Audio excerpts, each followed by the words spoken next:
Everybody get it right, myself included. Okay, give it up for Tosha Briquette, everybody. And I'll give some props to Monica. Monica's known me for years under she, her pronouns, but I don't have any of that slack for anyone else, FYI. Hello, my name is Tosha Briquette. I am born and raised here in Eugene. I am a disabled and queer activist and organizer. The recent things I've been up to is that I was the Deputy Regional Field Director for Multnomah County for Team Oregon PAC, which is a very long and complicated way to say that I worked 7 days a week to re-elect Kate Brown up in Portland. Thank you, I cried a lot.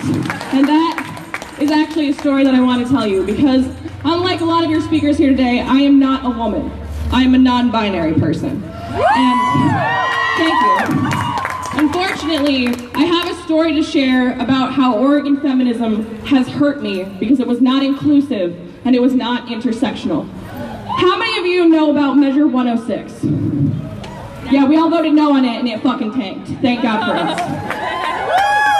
The Kate Brown campaign worked really closely with the No on 106 folks for all of the months that I worked for them. So that means every single weekend we were having canvases where I was hearing about abortion be framed as a woman's issue every single time to protect a woman's right to choose.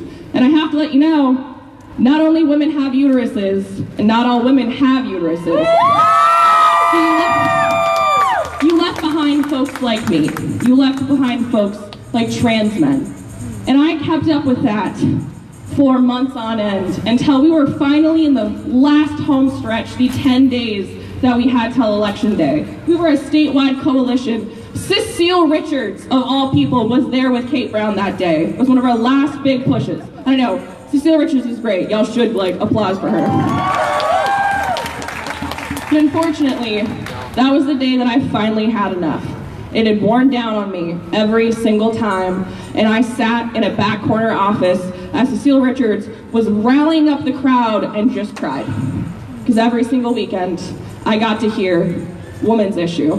I got misgendered, I got invalidated every single weekend. Every single phone call I made for Planned Parenthood and No on 106 to get volunteers for those, I had to be invalidated and use that messaging. And there's a reason for that. They didn't start by talking about it as a woman's issue. The No on 106 folks, amazing campaign staffers, they started it as a gender-neutral campaign because they wanted to be inclusive. And unfortunately, it was polling data that showed that if you talked about it as a gender-neutral issue and not a woman's issue, it was not going to go over well. That polling it as a woman's issue was what would rally the voters. And I have to let you know, you all are responsible for that. You are that voting demographic. You are that polling data. You need to be mindful of that privilege and not just rally around those sound bites, because you are leaving people like me behind. And feminism includes all of us.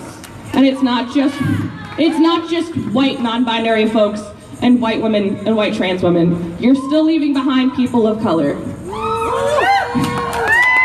Every single one of you with the City of Eugene Junior Police badges, I want to let you know your privilege is showing. Fuck right.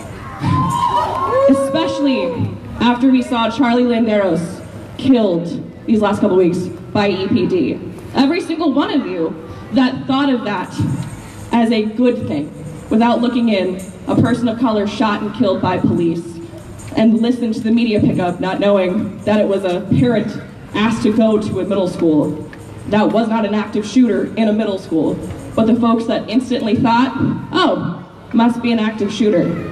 Y'all's privilege is showing. You are leaving behind so many folks with that white cis-het feminism. And I know I'm like the doom and gloom to end on that, but it's not fucking okay.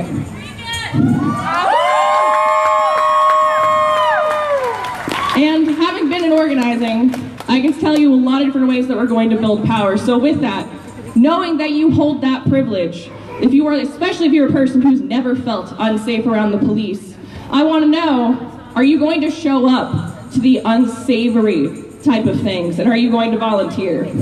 That's where it's really going to happen. It's great to build power here.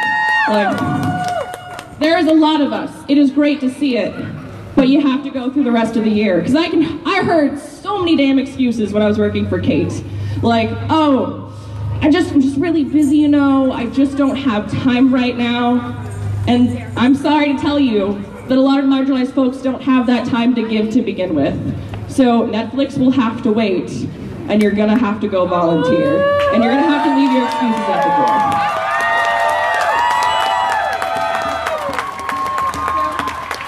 Thank you. The endings of Abolish ICE, ACAB, and actually go out there and get some shit done.